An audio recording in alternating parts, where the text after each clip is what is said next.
मंत्री जी के द्वारा बात कही गई, दो तीन बातों पे मुझे ऑब्जेक्शन है। आचार संहिता से पहले लेके आ गए, ये गलत है। कि मुख्यमंत्री जी डरे हुए हैं कि दिल्ली वालों की मानूं या मेरे प्रदेश की जनता की मानूं।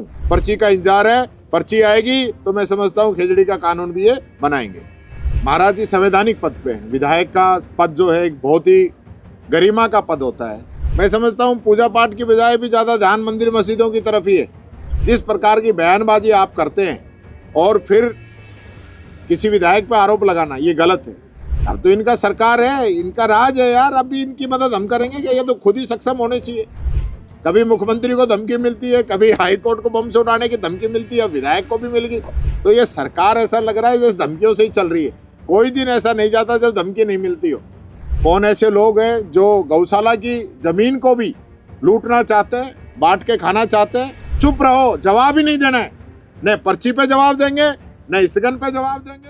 सर्वप्रथम तो जो आज राइट टू हेल्थ कानून के बारे में जिस प्रकार की बात सरकार की तरफ से आई, वो बहुत ही गंभीर और चिंतनीय है कि राजस्थान की जनता के स्वास्थ्य से, राजस्थान की जनता की पीड़ा से इस सरकार को कोई सरोकार नहीं है।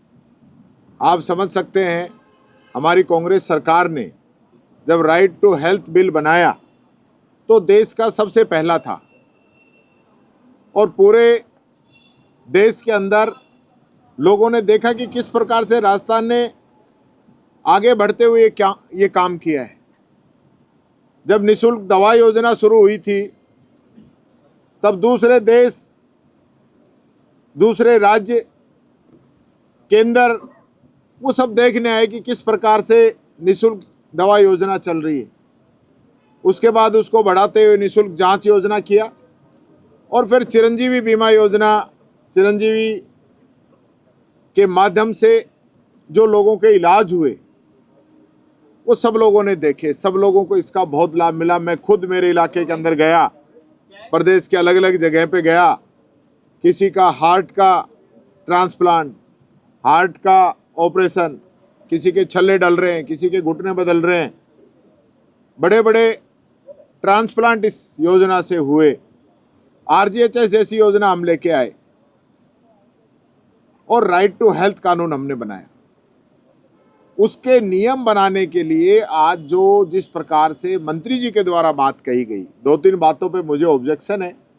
सबसे पहला तो ये कहना है कि आप आचार संहिता से पहले लेके आ गए, ये गलत है। हम अप्रैल के अंदर, मार्च अप्रैल के अंदर ये बिल लेके आ गए थे और मैं समझता हूँ कोई भी सरकार जब कोई बिल लेके आती है तो वो हाउस की प्रॉपर्टी है, उसके बाद रिपीट होती है नहीं होती है, हाउस की जिम्मेदारी है।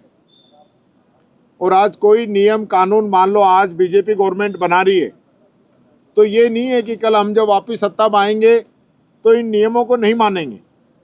हो सकता है किसी में बदलाव करें, किसी को और मजबूत करें, जनहितैषी कानून हुए तो उनको आगे बढ़ाने का काम करेंगे। मैं याद दिलाना चाहूँगा, पालनहार योजना जो वसुंधरा राजे जी के द्वारा शुरू की गई थी और जब शुरू हुई थी तो 3,000 इसके बेनिफिशियरी थे। लेकिन लास्ट टाइम जब मैं समाज कल्याण मंत्री था और हमारा राज था तो 6-7 लाख के आसपास इसके बेनिफिशियरी हमने पहुंचा दिए। ये नहीं है कि कोई इनकी योजना है उसको बंद करना है, नहीं, ऐसा नहीं है। ये इनकी सोच है। आज हमारे जो योजनाएं थी उनको नाम बदलना, उनको बंद करना इनकी प्राथमिकता हो गई है। मुझे ये बड़े दुख के साथ कहना पड़ रहा है और मैं मीडिया के माध्यम से सरकार से कहना चाहूँगा, राइट टू हेल्थ राजस्थान की जनता का अधिकार है, स्वास्थ्य का अधिकार है। गरीब को एक्सीडेंट की स्थिति के अंदर, निराश्रित को कोई भी इलाज के दौरान दिक्कत नहीं आए, वो कहीं भी जाके अपना इलाज करा सके, ऐसे प्रावधान राइट टू हेल्थ के अंदर हैं। और ये जिन योजनाओं की बात कर रहे हैं, जो योजना हमने चलाई थी, आज इन लोगों ने उनको ख़त्म करने के कगार पे पहुंचा दिया है। चिरंजीवी का नाम बदल के माँ योजना कर दिया। आज हालत क्या है? हॉस्पिटल्स के अंदर डॉक्टर नहीं है, दवाएं नहीं, बिल्डिंगें नहीं है, आरजीएचएस का भुगतान नहीं हो रहा, पेंशनर्स को जिन दुकानों से दवाएं मिलती है उनका भुगतान नहीं हो रहा। तो वो धीरे धीरे धीरे धीरे धीरे सब लोगों ने इलाज करना बंद कर दिया और राजस्थान का हेल्थ मॉडल है आज वो जीरो पे आके वापस खड़ा हो गया है। मैं वापस निवेदन करना चाहूँगा कि राइट टू हेल्थ के जो नियम है तुरंत सरकार बनाए और राजस्थान की जनता को फायदा दे। दूसरी बात मैं कहना चाहूँगा, जनप्रतिनिधियों के नियम और कानून बने हुए उद्घाटन शिलान्यास के, खुद जो है हमारे कांग्रेस राज के समय में आदरणीय महामहिम गुलाब चंद जी कटारिया साहब उस समय नेता प्रतिपक्ष थे, राजेंद्र राठौड़ जी उपनेता प्रतिपक्ष थे, वो दोनों उस कमेटी के अंदर शामिल थे। उन लोगों की अनुशंसा के बाद में ये कानून बनाए गए और उन कानूनों में ये था कि भाई हर कार्यक्रम में विधायक को सांसद को बुलाया जाएगा, उनका मान सम्मान रखा जाएगा, उद्घाटन पट्टिका शिलान्यास पट्टिका के अंदर उनका नाम होगा। लेकिन आज क्या हो रहा है, जिन लोगों को जनता ने नकार दिया, जिनको हरा दिया, उन लोगों के पट्टिकाएं डाली जा रही हैं। और मैं देख रहा था एक भीलवाड़ा का एक मेरे को किसी ने भेजा, 10 पदाधिकारी भारतीय जनता पार्टी के 10 पदाधिकारी, उनका पट्टिका के अंदर नाम है। ये जनप्रतिनिधियों के लिए पट्टिकाएं होती हैं या पार्टी पदाधिकारियों के लिए होती हैं? तो आप इनके बच्चे, इनके परिजन या हारे हुए प्रत्याशी वो उद्घाटन कर रहे हैं, चुने हुए जनप्रतिनिधियों को नहीं बुलाया जा रहा है। तो हरिमोहन शर्मा जी ने आज ये बात उठाई थी। ये कानून है, अगर इसकी पालन आप नहीं करा सकते, पालना नहीं करा सकते, तो इसको वापस ले लो, विड्रॉल कर लो। कम से कम ये तो पता चले ना कि भाई ये सरकार जो है इसकी मंशा साफ नहीं है। और इसी प्रकार से दौसा से हमारे जो विधायक आते हैं उनके साथ जिस प्रकार से बदतमीजी हुई और उसको सदन में 4 बार वो रख चुके हैं, हम रख चुके हैं, स्पीकर साहब से हम कह चुके हैं, संसदीय मंत्री से हम कह चुके हैं, गृह राज्य मंत्री से हम कह चुके हैं, आश्वासन के अलावा कुछ नहीं मिला है। ये परिपाटियाँ गलत है। जनप्रतिनिधियों को अगर इस प्रकार से ये भारतीय जनता पार्टी की सरकार कमज़ोर करना चाहती है तो ये बातें सही नहीं है। वो चुने हुए 2-2, 3-3 लाख लोग चुन के भेजते हैं, उसके बाद कहीं वो लोग इस सदन के अंदर आते हैं और अपनी बात उठाते हैं और उनके साथ जिस प्रकार का बर्ताव अगर अधिकारी कर्मचारी करते हैं तो ये बहुत ही निंदनीय है। सरकार बड़ी बन सकती है क्योंकि ये आज सत्ता के अंदर हैं, तो ये जो है बहुत ही अधिक आकंठ तक मदमस्त हो चुके हैं। जिस प्रकार मदमस्त हाथी चल रहा है ना, वैसे ही ये चल रहे हैं। इनको कुछ दिखाई नहीं दे रहा है कि राजस्थान की हालत क्या है, राजस्थान के अंदर क्या हो रहा है, इनके विधायक, इनके मंत्री किस प्रकार का बिहेवियर करते हैं, वो सब लोग जानते हैं। लेकिन मुख्यमंत्री जी हमें कहते हैं चश्मे की। मैं कहना चाहूँगा, आप हमें वो चश्मा देने की तो छोड़िए, आपके जो चश्मा चढ़ रहा है ना उसको उतार के राजस्थान की हकीकत देखिए, आपको पता चल जाएगा कि राजस्थान के अंदर क्या है। आज वो कुछ लोगों से घिर गए, जो लोग बताते हैं वही उनको पता रहती है, जनता के बीच में तो जाते नहीं। प्रेस ब्रीफिंग हो रही है, प्रेस कॉन्फ्रेंस नहीं हो रही। कल एक क्वेश्चन पूछ लिया तो हक्के बक्के रह गए, इधर से उधर, इधर से उधर। यानी कि ये भी मैनेजमेंट है कि पर्ची दो को वही पूछोगे। ऐसा तो कभी नहीं देखा। प्रेस को खुला छोड़िए, प्रेस के लोगों को पूछने दीजिए और उसका जवाब दीजिए, पता चले कि आप कितने पानी में। जो आपको अच्छा लगता है वही पूछो, ये तो बहुत बढ़िया। यहाँ भी ये यही सोचते हैं कि विधानसभा में कांग्रेस के सदस्य भी इनकी वाहवाही करें। भाई ऐसा कौन सा काम कर दिया?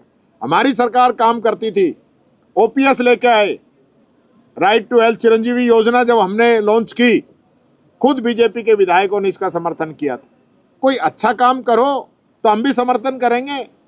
ये बिना बात की बातें करते हैं, राजस्थान को कर्ज में डुबोने में लग रहे हैं और कोई नियम कानून। आज मैं हरीश जी मेरे पास खड़े हैं, मैं धन्यवाद देना चाहूँगा, इन्होंने आज फिर वापस खेजड़ी का मामला इन्होंने सदन के अंदर उठाया। सरकार जवाब नहीं दे रही है, कानून कब लेके आएंगे?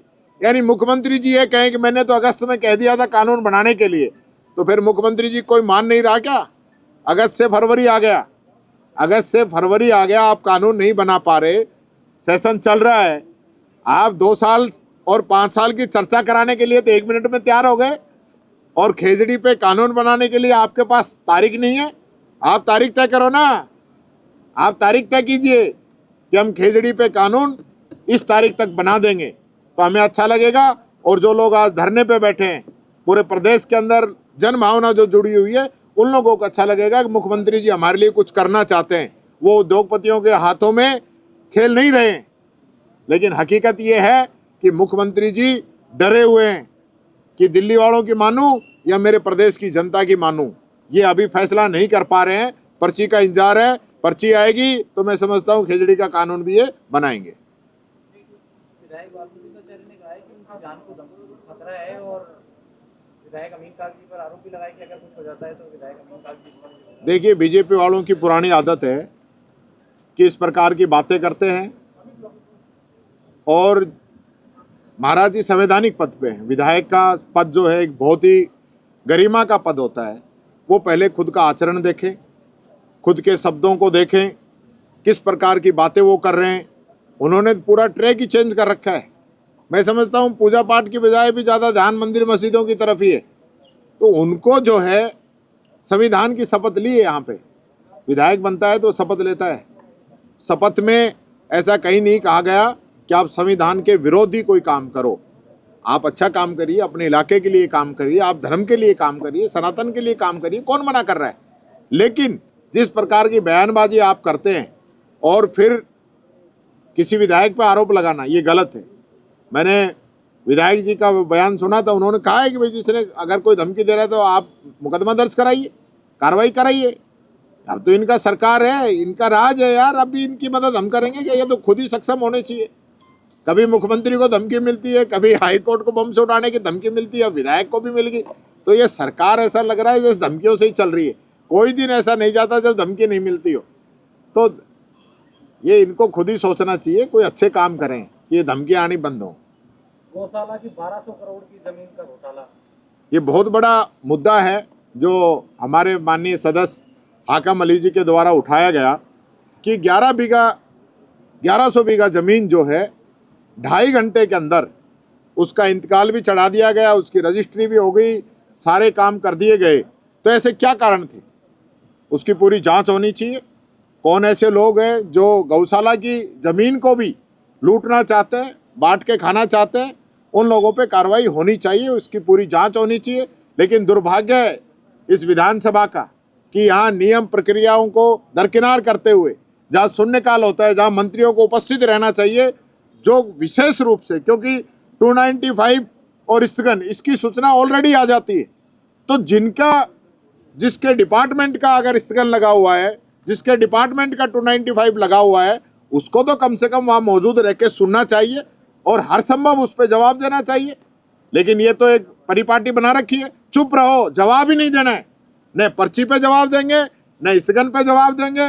295 पे तो चलो नियमों में नहीं है, लेकिन फिर भी अगर कोई मंत्री जवाब देना चाहे तो दे सकता है।